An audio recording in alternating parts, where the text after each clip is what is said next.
बेटा तुम खड़ी क्यों हो क्लास में? सीट नहीं मिल रही? आगे आ जाओ, थर्ड लाइन में आ जाओ, थर्ड लाइन में बैठा लो बेटा इसको। फिर तेरी बहन को जब कोई कहेगा यहाँ आके बैठ जा, फिर अच्छा लगेगा? थोड़ा लिमिट में रहना चाहिए ना। बैठ जा बेटा। चलो अपने देखो, अपने व्यवहार को ऐसा रखो जैसा तुम दूसरे के साथ करो, तुम्हारी बहन के साथ वही होगा।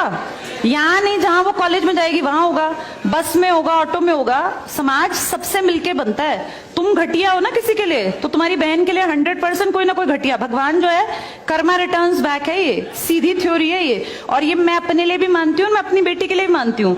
मैं जैसा कर रही हूँ ऐसा ही मेरे साथ होगा, या मेरे घर वालों के साथ। तुम जैसा कर रहे हो ऐसा तुम्हारे भाई बहनों के साथ होगा ही होगा। हम किसी भी बेटी के साथ गलत करेंगे ना, तो अपने आप को इसके लिए तैयार रखना कि मेरी बहन भी पढ़ने निकलेगी। आज छोटी है तो कल निकलेगी। चाचा की बेटी, मामा की बेटी, ऐसा नहीं कोई घर में रिश्ते ही ना हो। माँ भी तो होगी।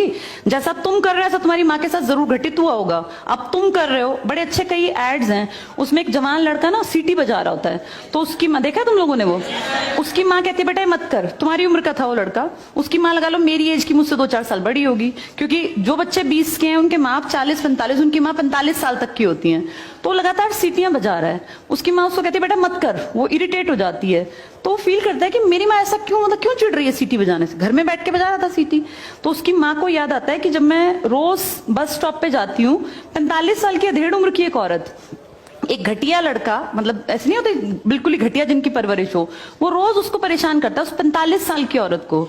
तो उसको फिर फील होता है कि ये मेरा बेटा जो हरकत कर रहा है ये उस लड़के से मेल खाती है। बहुत अच्छा ऐड है, उसका एसेंस बहुत अच्छा निकल के आता है कि एक्सप्लॉयटेशन सिर्फ जवान लड़कियों का नहीं होता। आप गलत कर रहे हो ना, कोई आपकी माँ के साथ, आपकी बहन के साथ कहीं ना कहीं कोई गलत करेगा। फिर इसलिए समाज को अच्छा बनाओ, क्लास को ऐसा बनाओ, कोई लड़की वहां से अगर आ रही है और तुम कह रहे हो यहाँ आ जा, तो ये ठीक है। ये अपने आप सोच के देखो, ये हमारी परवरिश को भी दिखाता है कि हमारी परवरिश कैसी माँ ने की है। अपनी बेटियों को जितने हम संस्कार देते हैं ना, उससे ज्यादा बेटों को देने चाहिए। क्योंकि गलत करने वाले लड़के ही तो है ना, किसी के प्रति गलत कमेंट करने वाले। ये ठीक नहीं होता। इतने काबिल बनो कि कोई तुम्हारे साथ बैठना चाहे। तुम्हें ये कहना पड़ रहा है कि यहाँ के बैठो। तुम कोई वो छिछोरे 70-80 के दशक के लड़के थोड़ी ना हो, पढ़े लिखे 21वीं-22वीं सदी के लड़के बैठे हो। तुम कोई बच्चे नहीं हो। अब अपने व्यवहार को इतना अच्छा बनाओ, क्योंकि जब गलत बात बोलो ना तो ये सोच के बोलना कि मेरे घर में जो औरत है ना उसको ये सहना पड़ रहा है कहीं ना कहीं।